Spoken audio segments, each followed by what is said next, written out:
nitwa Rakaza Alain Briand ni umukristo wo ngaha umuririmbyi ndi mu musicien za guitare acoustique ngaha cyo novuga cya mbere Noel ni naho twibuka ivuka ry'umwami Yesu aho umuco wakiye abantu mu isi aho abantu bari mwiza badafise inyishu atacobokora kugira ngo bashobore kwikiza ariko hari umuco watwakiye urawe ni Kristo Yesu turetse yuko nyuma yarapfuye arazuka nibyo byaduhaye identité dufite no munsi ariko byatanguranye no kuza kwiwe naho umuco watwakiye mu isi rero Noel turayihimbaza kuko umuco waraje mu isi umwaka tugiye kwinjiramo twenga muri live center umwaka wo kwiyegurira Imana wa consécration narabonye ibyamwa byinshi byo kwiyegurira Imana kiyo yegurira Imana yure kw'Imana ikinjira mu madetail y'ubuzima bwawe même le reste de la vie ibisigaye by'ubuzima bwawe bivuze ngo ibisigaye n'inyongera yabyitwararika rero umwaka tugiye gutangura none tumire abantu bose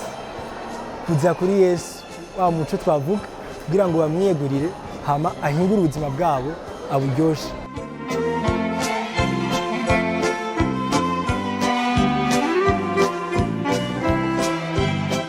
Nitwa Mbonerane Gervais nkaba ndi umukristo nga muri Église du Rocher nkaba nkorana cyane no guharuka ndifurije abantu bose Noel nziza hamwe n'umwaka mushasha mwiza tugiye gutangura uzo tubera umwaka wo guhinduka no kwama twibuka urukundo Imana yadukunze mu kwemera gutanga umwana wayo w'ikinege na cyane ko yari imurungitse ngaha ku isi kugira ngo arangure umugambi udasanzwe wo kutwereka ko yifuza ko tuvukana nawe ko ducika baraganwa nawe. Imana yo mu ijuru rero irushirizeho kubahezagira kandi tugira umwaka mwiza twibuka ivyiza Imana yadukoreye. Imana ibahezagire.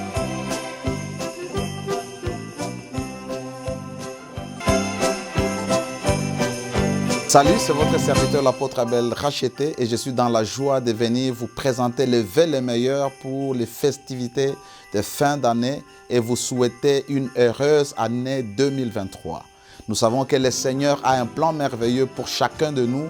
Alors nous vous souhaitons et nous prions que Dieu vous accorde sa grâce, qu'il vous multiplie dans son amour, que sa joie remplisse vos vies et vos familles. Laisse que cette année qui commence, 2023, soit une année particulière où les bénédictions de Dieu vont pleuvoir dans votre vie. Soyez forts, prospérez à tous égards et surtout demeurez dans l'amour de Christ, dans la méditation de sa parole et vous allez voir de grandes choses se réaliser dans votre vie. Que le Seigneur vous bénisse.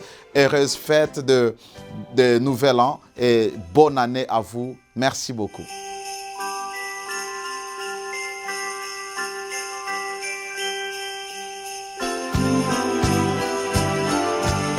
Jewe nitwa Simbagoye Leoni. Akazi nkora kamisi yose nako gucuruza.